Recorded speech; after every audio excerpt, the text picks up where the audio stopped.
Le Cantique des Cantiques est bien le dernier livre des Écritures sur lequel j'aurais choisi d'écrire. Mais pendant une période de repos forcé, le livre s'illumina pour moi. J'y discernais les étapes du développement de l'âme qui vit avec Dieu. Je fus poussé à écrire ce qui m'était révélé. Et, en le faisant, j'ai compris que je n'avais pas le droit de garder pour moi seul la lumière communiquée. La pensée spirituelle, seule, peut comprendre le Cantique des Cantiques. Il n'y a point de livre dans la Bible demandant plus de révérence, plus d'affranchissement de ce qui est charnel et terrestre, un plus vif sentiment de la majesté du Très-Haut et du Saint, l'Éternel. Le cantique a été souvent expliqué comme un chant d'amour de Christ et de l'Église, mais il est aussi comme un miroir sur lequel l'Esprit divin projette divers aspects du Seigneur glorifié, de sorte que l'âme, contemplant la gloire du Seigneur, comme dans un miroir, est transformée de gloire en sa ressemblance.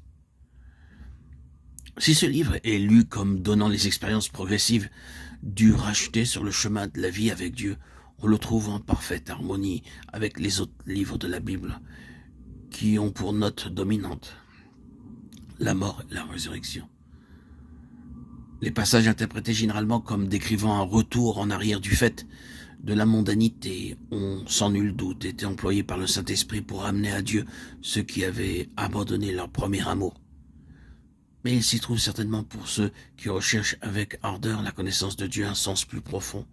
Effectivement, il arrive que l'âme n'ait conscience d'aucun manquement, et cependant, elle fait une expérience du désert. Elle y avance, et au-delà, elle émerge dans une vie nouvelle en Dieu. Vie plus riche et plus abondante que celle qu'elle connaissait jusque-là. Je n'ai pas cherché à décrire des expériences ou à présenter la vie de Dieu sous quelque forme ou système que ce soit, mais j'ai seulement interprété les passages du cantique qui illuminent l'action intérieure de l'Esprit divin. Je n'ai donc pas essayé d'expliquer tout le texte, j'ai seulement voulu tracer l'histoire de l'âme qui est vraiment unie à Christ.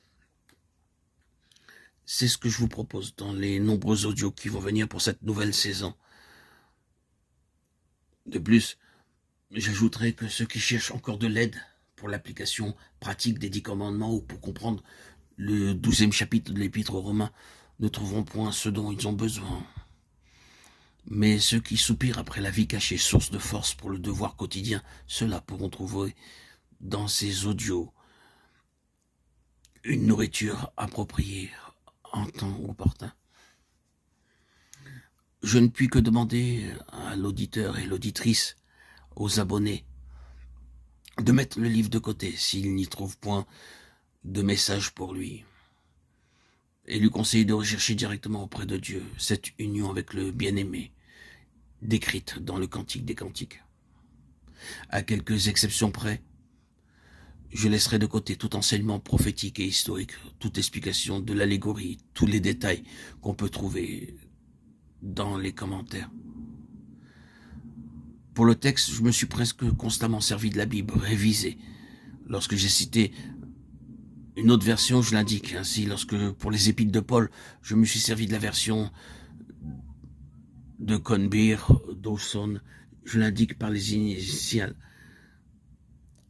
Que l'Esprit éternel daigne veiller sur le langage qui exprime si faiblement les choses divines les plus sacrées, qu'il l'empêche de devenir simple phraséologie chez ceux qui cherchent à entrer dans tous les desseins divins.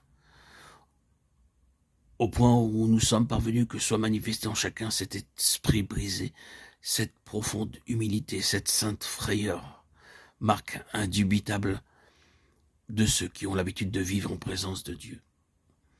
Je vais m'apprêter, et ceci va faire partie d'une longue série d'audios, d'expliquer dans les semaines à venir le Cantique des Cantiques.